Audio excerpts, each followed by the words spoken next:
ओम देवी प्रपन्नाति हरे प्रसीद प्रसीद मातर्जगतोऽखिलस्य प्रसीद विश्वेश्वरि पाहि विश्वं त्वमेश्वरी देवी चराचरस्य शरणागत दीनार्थ परित्राण परायणे सर्वस्यार्थ हरे देवी नारायणी नमोस्तुते।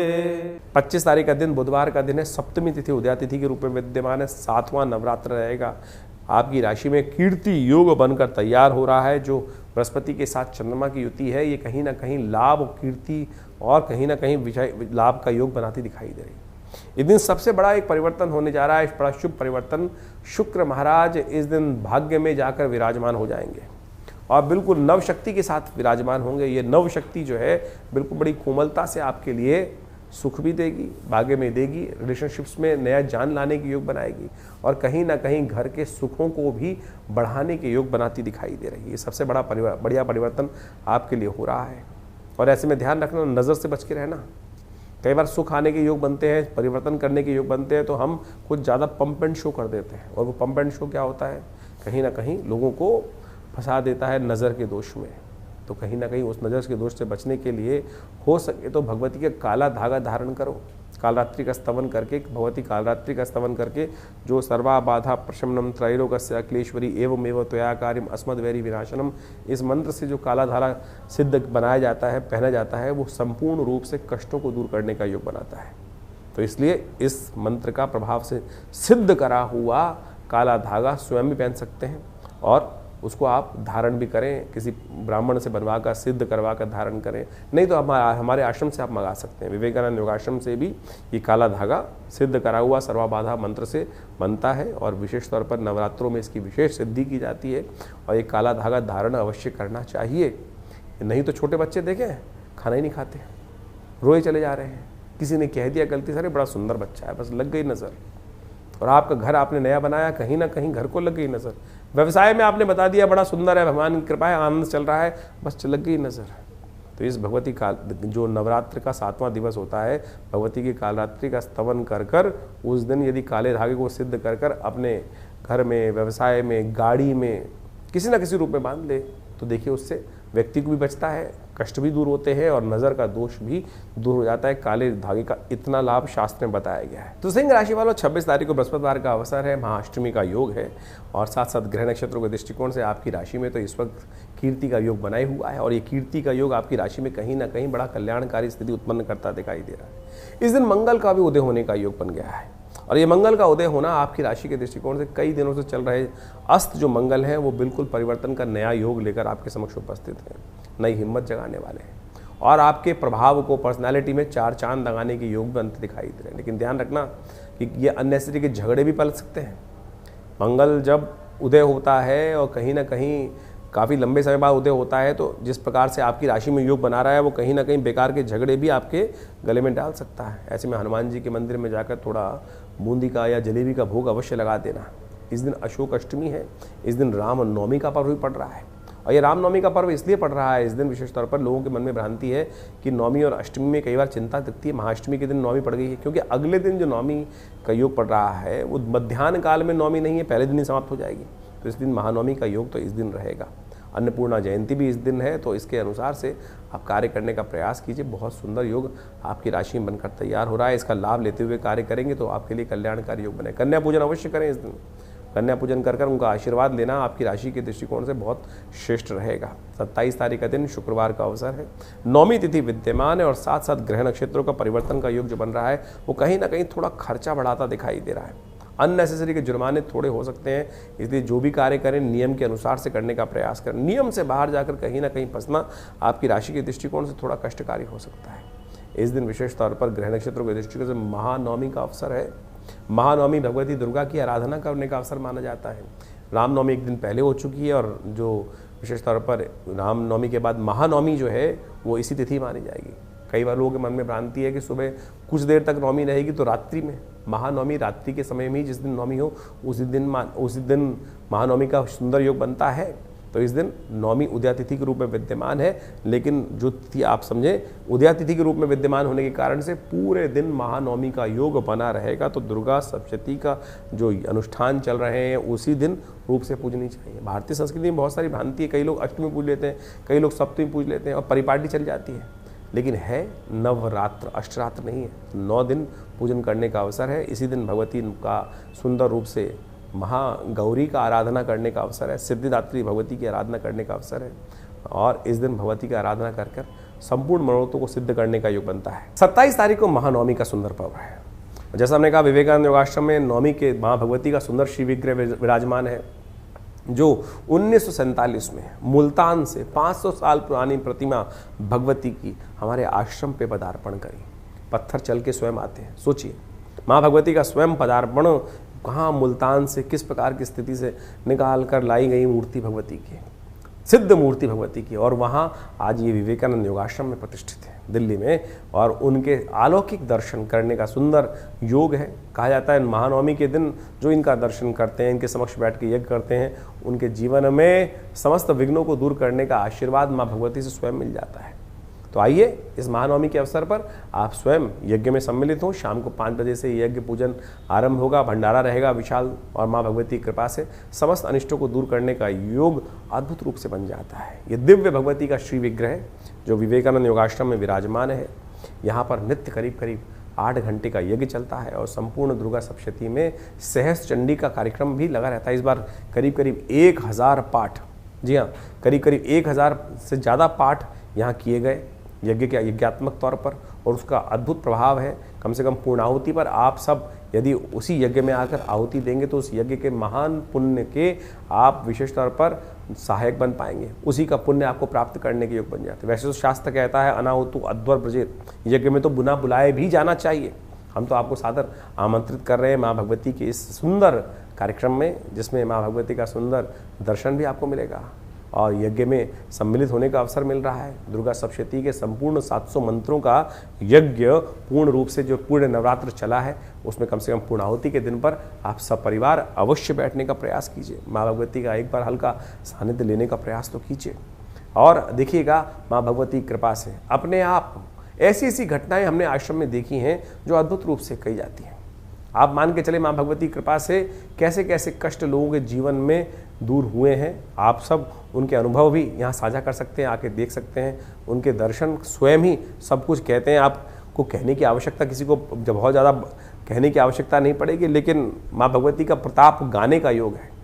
माँ भगवती का प्रताप जितना गाएंगे ना, उतना आशीर्वाद उनका सुंदर रूप से मिलेगा, विश्वास जागेगा, और जहाँ विश्वास अडिग हो जाता है भगवती कृपा होने में देर नहीं लगती। तो आइए इस नवरात्र के महानवमी के अवसर पर 27 तारीख को वहाँ दिव्य यज्ञ में, दुर्गा सप्तशती के दिव्य यज्ञ में, जो शाम को 5 बजे से पूजन के साथ आरंभ होगा, उसके बाद दुर्गा सप्तशती का यज्ञ होगा, फिर विशाल भंडारे का सुंदर आयोजन रहेगा, कन्या पूजन की व्यवस्था रहेगी और साथ साथ संपूर्ण रूप से लोग आके प्रसाद भंडारे इत्यादि में अपने सम्मिलित हों। माँ भगवती की कृपा से अनेक कष्टों का दूर करने का योग भी आपकी राशि में बने ईश्वर की कृपा से। और इस दिन सुंदर योग एक और भी है, ये नवमी है, महानवमी है, और चैत्र की नवमी के दिन रामचरितमानस की जयंती भी मानी जाती है।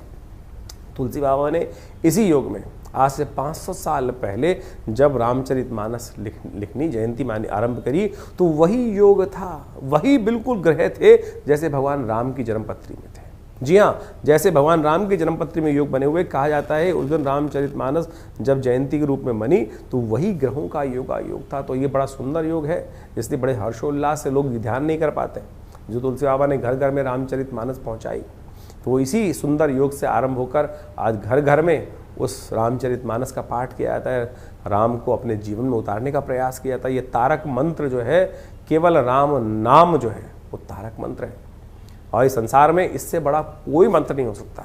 जिस मंत्र को स्वयं शंभु जपते हैं, जिस मंत्र को स्वयं जो नारद इत्यादि हैं वही स्मरण करते हैं, संपूर्ण रूप से कल्याण करने वाला मंत्र है, तो इसको नित्यपति अहर्निश आप जपने का प्रयास करें। आपकी समस्त कष्ट दूर होंगे। माँ भगवती की कृपा से, भगवान की कृपा से आपके समस्त अनिष्टों को दूर करने का योग अद्भुत रूप से बन जाएगा। राम नाम अद्भुत रूप से इस संसार में, इस कलयुग में यही नाम कल्याण करने वाला है, यही नाम तारने वाला है और समस्त ग्रहों के अनिष्ट को भी यही नाम दूर करने वाला है। सिंह राशि वालों के लिए 28 तारीख के दिन ग्रह नक्षत्रों की गणना बहुत कुछ विचित्र करती दिखाई दे रही है।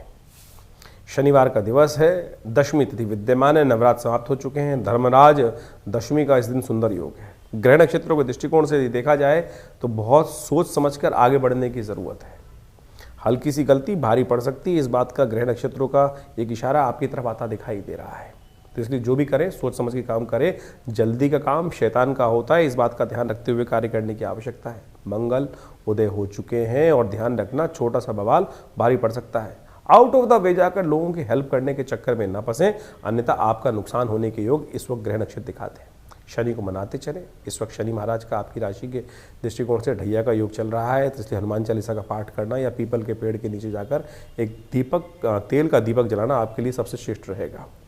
बात कर लेते हैं 29 तारीख की आपकी राशि के दृष्टिकोण। रविवार का अवसर, एकादशी तिथि इस दिन विद्यमान है और साथ साथ ग्रह नक्षत्र परिवर्तन की तरफ जा रहे हैं और ये परिवर्तन का योग जो बनेगा मध्याह्न काल यानी सुबह का समय थोड़ा हल्का दिखाई देता है। दोपहर आते आते कहीं ना कहीं ग्रह परिवर्तन की तरफ खेल करेंगे और ये परिवर्तन आपके लिए बड़ा कल्याणकारी योग बना सकता है। इस दिन केतु भी परिवर्तन की तरफ जा रहे हैं और केतु का विशेष तौर पर यह परिवर्तन बहुत बड़ा परिवर्तन आपकी राशि में उत्पन्न करने की योग बनाएगा।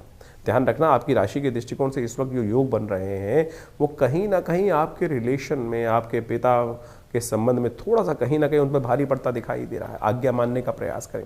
आपके ग्रह आपके घर वालों के लिए थोड़े भारी दिखाई देते हैं। राग द्वेष न पाने, शांति के साथ कार्य करने की ज़रूरत है। हो सके तो सुबह जल्दी उठें और श्वान को रोटी डालने का प्रयास करें। श्वान को रोटी डालना आपकी राशि के दृष्टिकोण से आपकी राशि के बहुत सारे कष्टों को दूर करने का योग बनाएगा। इस प्रकार का ध्यान रखते हुए इस दिन कामदा एकादशी है। इस दिन कामनाओं को पूर्ण करने के लिए आपको खासतौर पर भगवान विष्णु का स्तवन करना चाहिए और इस दिन भगवान विष्णु का समस्त पूजन कर कर एकादशी का व्रत रखते हुए जो कार्य करते हैं, ये पहली एकादशी है जो वर्ष की पड़ रही है, काम मनोरथों को सिद्ध करने वाली एकादशी। तो इस बात का ध्यान रखते हुए कार्य करना संपूर्ण रूप से आपके लिए कल्याणकारी योग बनाएगा। और साथ साथ 30 तारीख का दिन सोमवार का अवसर है, द्वादशी तिथि इस दिन विद्यमान है, प्रदोष का योग बन रहा है, वर्ष का पहला प्रदोष है और ग्रह नक्षत्र के दृष्टिकोण से परिवर्तन का योग बन चुका है और जो आपके लिए कई प्रकार से कल्याण। चंद्रमा के साथ केतु की युति जिस प्रकार से हो रही है वो कहीं ना कहीं आपको जल्दबाजी में नुकसान करा सकती है, लेकिन नई हिम्मत जरूर उदय करती दिखाई दे रही है। मंगल का सामने बैठना, केतु के सामने राहु के साथ योग बनाना, ये बुध के साथ उदित अवस्था में योग बनाना, ये कहीं ना कहीं थोड़ा सा विप्लवकारी है। इसलिए चीज़ों को संभाल कर चलने की ज़रूरत है, जल्दबाजी करने की ज़रूरत नहीं, इस बात का ध्यान रखें। सोम प्रदोष है, विशेष तौर पर शिव की आराधना करें, कष्ट दूर होने के योग भी बनेंगे। 30 मार्च को खास तौर पर एक बहुत अद्भुत योग बन रहा है, सोम प्रदोष। वर्ष का पहला जो सोम प्रदोष का योग बन गया, संवत का पहला सोम प्रदोष योग। और समझे आगे आने वाली ग्रह स्थिति बड़ी विचित्र है, बहुत विचित्र है। इसमें क्या होने वाला है विशेष तौर पर ध्यान रखो। इस समय में शनि मंगल के टकराव की स्थिति बन के तैयार होने वाली है। उपद्रव के योग कहीं ना कहीं बनने वाले हैं। स्वास्थ्य पर कहीं ना कहीं विश्व के दृष्टिकोण से ये युद्ध के प्रभाव से कहीं ना कहीं भयंकर योग बन सकता है। और इस वक्त रुद्र का नाम का जो संवत आरंभ हो गया है वो कहीं ना कहीं प्रलंकारी है। इस बात को आपको कहीं ना कहीं नजरअंदाज नहीं करना चाहिए। विस्फोटक योग बन रहा है और तो और कई प्रकार की बीमारियां भी, कई प्रकार के विस्फोट भी, कहीं ना कहीं कोई बड़े हमलों का योग भी बनता दिखाई दे रहा है। और ये कहीं ना कहीं बड़े भयंकर विस्फोटों का योग भी कहीं ना कहीं विश्व में उत्पन्न कर सकता है। राज्यों में द्वेष उत्पन्न करने का योग कहीं ना कहीं बना सकता है। ऐसे में सबका स्वास्थ्य ठीक रहे, माँ भगवान शंकर की कृपा और हमारे जो कर्म है उसके अनुसार से हमें प्रभाव प्राप्त होता है। शास्त्र कहता है भावी मेट सके त्रिपुरारी। हाँ, भगवान शंकर की कृपा से हमारे द्वारा कहीं ना कोई दुष्कर्म हो जाते हैं, उनको भी भगवान शंकर मेट देते हैं। मार्कंडे के जीवन में आयु नहीं थी, भगवान शंकर की कृपा से ही, जब भगवान शंकर की कृपा हुई तभी वो आयुष्मान योग बना उनके लिए, तभी वो अमर हुए। अश्वत्थामा बलिर्व्यास हनुमानश्च विभीषण कृपा परशुरामस्य मार्कंडे च अष्टमा, ये भगवान शंकर की कृपा से ही मार्कंडे अजर अमर हो गए। तो आप भी इस दिन सुंदर इस वर्ष के पहले प्रदोष पर, सोम प्रदोष पर कोशिश करें भगवान शंकर का स्तवन करें। हम विवेकानंद योगाश्रम में इस सुंदर तिथि पर रुद्राभिषेक का सुंदर कार्यक्रम रख रहे हैं। शाम को एक कार्यक्रम रहेगा रुद्राभिषेक का, तो आप स्वयं इसमें भाग लें, इसमें स्वयं में बैठें, रुद्राभिषेक में बैठ सकते हैं। भगवान शंकर का रुद्राष्टाध्यायी के द्वारा सुंदर रूप से पाठ रहेगा। माँ भगवान की कृपा से समस्त अनिष्टों को दूर करने का योग रहेगा। साथ साथ में रुद्र यज्ञ भी इसमें रखा जाएगा। तो आप सब इसमें सुंदर रूप से, दिव्य रूप से सम्मिलित हों। माँ भगवान की कृपा से अनेक कष्टों को दूर करने का योग भगवान के इस आशीर्वाद, इस अनुष्ठान से अवश्य प्राप्त होने के योग बन जाते हैं। और प्रदोष का समय शाम का रहता है, दोष रहित, समस्त अनिष्टों को दूर करने वाला। कहा जाता है भगवान शंकर पार्वती के साथ, गणों के साथ त्रिशूल लेकर पूरे संसार का भ्रमण करते हैं। और जो उस प्रदोष काल में, प्रदोष काल कब होता है? प्रदोष काल होता है विशेष तौर पर जब दो संधि समय आपस में मिल रहे हों। सूर्य अस्त होने के बाद करीब करीब 2 घड़ी का समय, करीब करीब 48 मिनट का जो समय है, ये प्रदोष काल शुद्ध रूप से रहेगा। इस समय बैठ जाएं जहाँ पर भी हों, चलिए ध्यान में आप यज्ञ कर लीजिए। अगर कोई किसी प्रकार से व्यवस्था नहीं बन पा रही है रुद्राभिषेक इत्यादि करने के, मंदिर में जाने की, तो आंख बंद करके थोड़ी देर बैठ जाएं और सोचें कि आप गंगा के पावन तट पर पहुंच गए हैं। वहाँ गंगा की कल कल धारा चल रही है और वहीं एक भगवान शंकर का दिव्य ज्योतिर्लिंग स्थापित है और आप उसको ध्यान में ही, यज्ञ का ध्यान में ही उसका जो अनुष्ठान कर रहे हैं, ध्यान में ही आप अभिषेक कर रहे हैं। कहा गया है ना, आत्मा तुम गिरजामती सहचरा प्राणा शरीरम ग्रह पूजा ते विषयोग भोग रचना निद्रा समाधि स्थिति। तो यही स्थिति मानस पूजा जो है ना, वही सबसे श्रेष्ठ है। 1,00,000 गुना ज़्यादा प्रभाव उत्पन्न करती है। तो ये समझें कि आप मानस पूजा में यदि भगवान का ध्यान करते हैं तो 1,00,000 गुना ज़्यादा प्रभाव आपके लिए वो जो समय उत्पन्न कर देता है। यही तो वो टाइम होल है जिसकी गणना हम शुरू में बता रहे थे आपको कि छोटा सा कर्म कैसे आपके पुण्यों को उदय करने का अद्भुत योग बनाता है, कैसे आपके दुष्कर्मों को समाप्त कर देता है। लाख दुष्कर्म एक छोटे से कर्म से ठीक हो जाते हैं। शास्त्र में कहा गया सप्त जन्म कृतम पापम स्मरणेन विनश्यति। यही छोटा सा सिद्धांत तो है। इसी संध्या इसी प्रदोष काल में समस्त दोषों को क्षय करने वाला काल, समस्त दोषों से रहित काल और पुण्यों का उदय करने वाला यही प्रदोष काल जो है, इसका लाभ अवश्य लेने का प्रयास कीजिए, बड़ा श्रेष्ठ रहेगा। 31 तारीख मंगलवार का दिन त्रयोदशी की तिथि का विद्यमान दिन है और साथ साथ इस दिन शुक्ल पक्ष की त्रयोदशी पड़ रही है और ये विशेष तौर पर उदय तिथि की योग बना रही है। ग्रह नक्षत्रों के दृष्टिकोण से ग्रहों का परिवर्तन का योग भी बनता दिखाई दे रहा है, जो आपके लिए कई रूप से आशीर्वाद देता दिखाई दे रहा है। दिन में जो सोचा हुआ कार्य है, यदि बड़ों का आशीर्वाद लेकर कार्य करने का प्रयास करोगे तो आने वाले समय में उसमें सफलता प्राप्त करने के योग बन सकते हैं। अपनी अपनी ना चलाएं, इसलिए सोच समझकर कार्य करने का प्रयास करें तो बहुत अच्छा है। किसी बड़े से भिड़े नहीं, बड़ों का आशीर्वाद लेकर उनकी सुनकर काम करना आपके लिए सबसे श्रेष्ठ रहेगा। महावीर जयंती है और ये भगवान का जो स्वरूप है, विशेष तौर पर भगवान महावीर जो है वो सहनशीलता दिखाते हैं, सत्य को आचरण करना सिखाते हैं और अहिंसा को प्रतिपादित करना सिखाते हैं। तो इसलिए किसी प्रकार की हिंसा न करें, वो आपके लिए श्रेष्ठ रहेगा। नव संवत आरंभ हो चुका है। भारतीय नव संवत जो चैत्र की प्रतिपदा से आरंभ होता है और भारतीय ज्योतिष गणना के अनुसार से समय को पहचान कर समय के अनुसार से किस प्रकार का प्रभाव उत्पन्न करने वाला है समय, ये वास्तविक तौर पर हर व्यक्ति को जान लेना चाहिए। इस बार रुद्र नाम का संवत आरंभ हुआ है और साथ साथ जो आरंभ भी हो रहा हुआ है वो विशेष तौर पर क्षय तिथि पर आरंभ हुआ है। क्षय तिथि यानी अमावस्या जो है वो केवल कुछ ही देर के लिए विद्यमान रहेगी उदय तिथि के बाद। उसके बाद अगले दिन के सूर्योदय से पहले अधिकतर समय में वो जो प्रतिपदा है वो क्षय हो जाएगी। तो ऐसे में क्षय तिथि बृहस्पतिवार के दिन जो नव संवत आरंभ हो रहा है, जिसके कारण से बृहस्पति राजा हो गए, तो कहा जाता है कि ज्योतिषी गणनाओं के अनुसार से रुद्र नाम का संवत प्रलयंकारी माना जाता है। और ऐसे में साथ में बृहस्पति जिस वर्ष के राजा हो जाते हैं, तो ऐसे में कहा जाता है कि प्रजा के लिए थोड़े कष्ट के योग बन जाते हैं। जो लोग राज अधिकारी होते हैं वो अपने अनुसार ही जो निर्णय लेते हैं और वो कई बार प्रजा पे भारी पड़ते हैं, उसके कारण से प्रजा में रोष हो जाता है और प्रजा की शायद सुनी भी नहीं जाती है। और जिस प्रकार से रुद्र नाम का संवत है वो प्रलयंकारी है और विश्व में युद्ध के इस वक्त जो स्थिति मची हुई है उसमें कहीं भी कोई राहत मिलती नहीं दिखाई दे रही। इसके साथ साथ इस समय में मंगल का उदय होना और साथ साथ अभी आने वाले कुछ समय में शनि का भी उदय हो जाना, ये एक, और साथ साथ शनि और मंगल का एक राशि पर चलना, उसके बाद कई प्रकार के विचित्र प्रकार के योग बनना।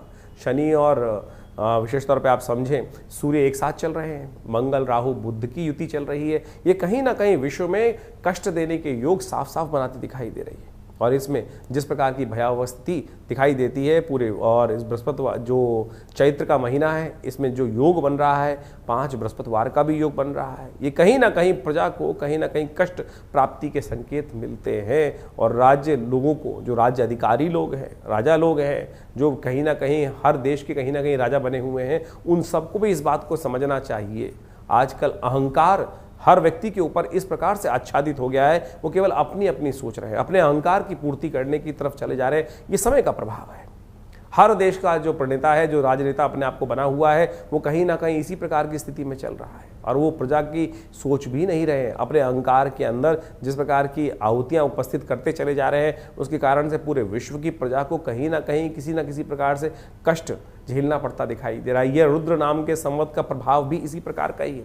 और ये जो इस पूरे वर्ष में ऐसा योग बनाता है कि कहीं ना कहीं पूरे वर्ष भर इसी प्रकार की घटनाएं कहीं ना कहीं चलती रहेंगी और कहीं ना कहीं अस्त इत्यादि वाहनों की दुर्घटनाओं का योग भी इस बार बनता दिखाई दे रहा है। तो इस के अनुसार से अपने भविष्य को अच्छे समझते हुए कार्य करने का प्रयास करना चाहिए। अभी आपने ज्योतिष गणनाओं के अनुसार से, आपकी राशि के अनुसार से उसका क्या प्रभाव है ये तो समझा ही समझा, लेकिन साथ साथ पूरे विश्व में जनमानस में जो एक वर्ष का और वर्ष के राजा का प्रभाव क्या है वो भी ज्योतिष गणनाओं के अनुसार, शास्त्र के अनुसार से जो बताया गया वो आपने समझा। लेकिन इन सब में परिवर्तन करना आपके कर्मानुसार है। देखिए कैसी ही विकट स्थिति बन जाए, लेकिन हम सबको अपने भाग्य अनुसार ही प्रभाव बनता है। ऐसा कभी नहीं होता है कि यदि कोई ना कोई कष्ट का समय पूरे सबके लिए चल रहा है तो सारे ही कष्ट में रहेंगे। हमारे अपने कर्म जो है, शुभ कर्म जो है, वो हमारे जीवन में दुष्कर्म को कहीं ना कहीं दूर कर देते हैं, कष्टों को कहीं ना कहीं दूर कर देते हैं। तो इस बात को समझें, यदि हमारे पुण्य कर्म हमारे साथ हैं और जिसके कारण से हमारे जीवन के कष्ट जो आएंगे वो कहीं ना कहीं हमको बचा के ले जाएंगे, तो इस बात समझें। कई बार लोग प्रश्न करते हैं कि किस प्रकार से समझें कि हमारे जीवन में पुण्यों के कार्य हो रहे हैं या कहीं ना कहीं जो पाप है वो कहीं परेशान कर रहे हैं। जब जीवन में कहीं ना कहीं आप बचते चले जा रहे हैं, गाड़ी आराम से चलती चली जा रही है, तो समझ लो कहीं ना कहीं पुण्यों का अकाउंट लबालब भरा हुआ है। जब छोटी सी गलती कहीं ना कहीं पकड़ी जाए और किसी और की गलती में आप कहीं ना कहीं फंसते चले जा रहे हैं, तो समझ लो कहीं ना कहीं आपके पुण्यों का अकाउंट जो है कम हो गया है, टटोलना पड़ रहा है। घड़े में हाथ डाल के पुण्यों को ढूंढने पड़ रहे हैं, तो उसमें आपको घड़े को पुण्यों से भरने की आवश्यकता है। तो कोशिश ये करें, ये नवरात्र इत्यादि शुभ तिथियां जो कुछ भी आती हैं, किसी को दान करना, किसी को पुण्य करना, किसी का अच्छा करना, अच्छा भावना अपने मनो मस्तिष्क में रखना, ये सब पुण्य बढ़ाती हैं। अब आप ये समझ लो कि आपके द्वारा ये सब कार्य कितने होते हैं। अगर आप किसी की मन में कहीं ना कहीं किसी का द्वेष भाव रख रहे हो तो ये सब पुण्य घटा रहे हैं, क्योंकि व्यक्ति से अनजानेपन में ज्यादा पाप हो जाते हैं, पुण्य बहुत कम हो पाते हैं। और यही वास्तविक तौर पर समझना चाहिए, यही कष्टों का निदान का मार्ग है कि पुण्यों को ज्यादा बढ़ाने का प्रयास करें। आप लगे हैं अंगूठियां पहनने में, आप लगे हैं पता नहीं कौन कौन से टोटके करने में, उनसे पुण्य नहीं जागने वाले, उनसे कष्ट नहीं भागने वाले। कष्टों का भागने का सीधा तरीका जो है कि शास्त्र के अनुसार से जो कहा गया ना, अवश्य में भोक्तव्यम कृतम कर्म शुभा शुभम, ये मान के चलो कि अशुभ जो कर्म आप कर रहे हो वो कहीं ना कहीं आप ही भोगेंगे। शुभ कर्म जो आपके द्वारा हो रहे हैं वो आपको ही भोगने हैं, उसका पुण्य आपको ही मिलेगा।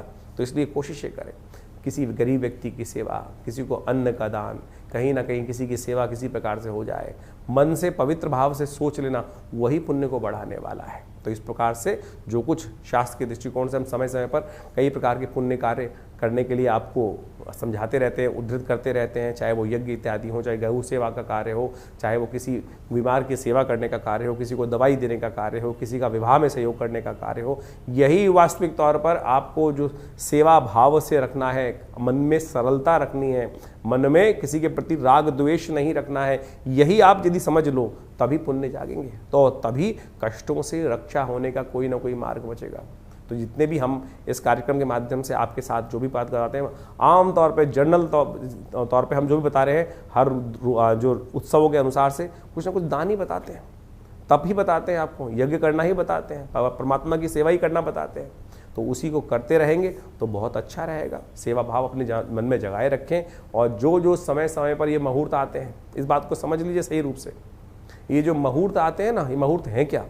ये मुहूर्त जो है वो सेफ पैसेज है, ये विशेष तौर पर सेफ पैसेज है, और एक वो छोटा सा टाइम होल है कि जिसमें आप अपने पुण्यों को कई गति से देकर उस टाइम ट्रेवल से बाहर निकल सकते हैं। जी हाँ, यही वास्तविक तौर पे वो टाइम होल्स है कि जिसके बारे में आइंस्टाइन बात करते थे कि टाइम होल्स हैं और ट्रैवलिंग मशीन्स के थ्रू आप उसमें ट्रैवल कर सकते हैं। जैसे आपने पुण्य, जैसे ग्रहण इत्यादि काल पढ़ा, उसमें हमें एक शास्त्र के दृष्टिकोण से कहा जाता है कि आप जो कर्म करोगे उसका 100 गुना अधिक प्रभाव होगा। जैसे नवरात्रों के अंदर संधि काल में सुबह शाम, अब यही नहीं कि आपका नवरात्र तो साल में 4 बार आएंगे, लेकिन रोज आवश्यकता है तो कैसे, हर रोज संधि काल आती है ना, सुबह की संध्या, शाम की संध्या, मध्याह्न की संध्या, तुरीय संध्या, ये भी जो संधि काल है इसमें भी भगवान का नाम जप करना समस्त प्रकार के कष्टों को दूर कर देता है, कई गुना अधिक प्रभाव दे देता है। इसलिए भारतीय संस्कृति में कहा गया है कि जो संध्या वेला है उसमें जाके भगवान का नाम जप कर लो थोड़ी देर के लिए, तो ये करें, यही आपके लिए समस्त रूप से कष्ट निवारण करने का योग बनने वाला है और यही आपको मार्ग दिखाने वाला है सही तौर पर। तो इन सिद्धांतों को समझकर, और आप नहीं तो एक बात समझा, बहुत सारे लोग हैं जो आपका उपहास उड़ाते रहते होंगे, कोई पुण्य कार्य भगवान की सेवा करता है कहते हैं पागल हो गया है। ऐसे लोगों की बातों में ना फंसे। जब गलत लोग जो बोलते हैं उनकी बातों में फंस जाते हैं, कोई जुआ खिला रहा होता है, आजा बैठ, कहाँ जा रहा है, बैठ साथ में खेल, तब तो आप फंस जाते हैं। तब तो नहीं बोलते कोई व्यक्ति अरे नहीं मुझे गलत रास्ते पे डाल रहा है, लेकिन जब पुण्य कार्य कर रहा होता है तो वो तो एक बार बोल के छोड़ देता है अरे सब कुछ नहीं होने वाला, और आप उस मान को अपने लिख के रख लेते हैं हाँ कुछ नहीं होने वाला है। जब कोई गलत कार्य की तरफ किसी गलत रास्ते पर बिठाता है आपको, तब आप नहीं सोचते हैं कि नहीं गलत रास्ता है, तब तो आनंद आ रहा होता है। बस यही है पुण्य और पाप। तो इसको समझकर कार्य करने का प्रयास करो, यही आपकी रक्षा करेगा। और बाकी में जितने धंधे वाले बैठे हैं, चाहे घंटी बजवा ले हैं, चाहे कुछ और बजा रहे हैं, चाहे कुछ और बेचकर आपको कुछ ना कुछ पहनाने की बात कर रहे हैं, उन सब से कुछ नहीं होने वाला। तो इसलिए अपने समय को समझो, समय के अनुसार से कार्य करो। शास्त्र में, पुराणों में, वेदों में इत्यादि समस्त ग्रंथों में कथा के माध्यम से यही सत्य को निवारण करने का रास्ता बताया गया कि सेवा भरो, मनुर्भवो, सेवा कार्य करने का प्रयास करो, यही वास्तविक तौर पर निदान का मार्ग है। तो इसको समझ लिया तो बहुत सुंदर आपके लिए कल्याण का मार्ग बन जाएगा। और समय समय पे अपने समय को पहचानते हुए आगे चलना चाहिए। ज्योतिष विज्ञान वही माध्यम है कि ज्योतिष की गणनाएं किस प्रकार से क्या खेल रचने जा रही हैं। तो अब शनि का जो उदय होने जा रहा है, आपकी राशि के अनुसार से क्या उसका प्रभाव है वो हमने आपको समझा दिया। मंगल का उदय होने से क्या प्रभाव पड़ेगा वो भी हम अपने दिन पर दिन जो ग्रहों का योगायोग है वो भी हमने आपको समझाने का प्रयास किया। तो बुद्धिमान बनकर इन समस्त चीज़ों को समझकर अपने जीवन में कार्यों को शुभ करने की तरफ अग्रसित होंगे तो बहुत कल्याण का मार्ग प्रशस्त होगा। आपका कल्याण हो, ईश्वर के प्रति आपके मन में भावना, सद्भावना हमेशा जागी रहे, यही आप सबको आशीर्वाद। और बहुत सारे कार्यक्रम हमारे आश्रम पे समय समय पर इस समय में रहेंगे। नवरात्रों का यज्ञ भी रहेगा, उसके बाद हनुमान जयंती का कार्यक्रम है वो भी रहेगा, और बहुत सारे सेवा भाव, गौ सेवा इत्यादि, यज्ञ इत्यादि, भंडारे इत्यादि में समय समय पर कार्य चलते रहते हैं। आप उनके साथ अपने आप को जोड़ने का प्रयास कीजिए। और बहुत बड़ा हॉस्पिटल भी है दिल्ली में, विवेकानंद योगाश्रम, जिसमें लोगों की जनमानस की सेवा करने के लिए बहुत सारे कार्य भी किए जा रहे हैं। आप उसमें जुड़ सकते हैं। धन्यवाद, नमस्कार।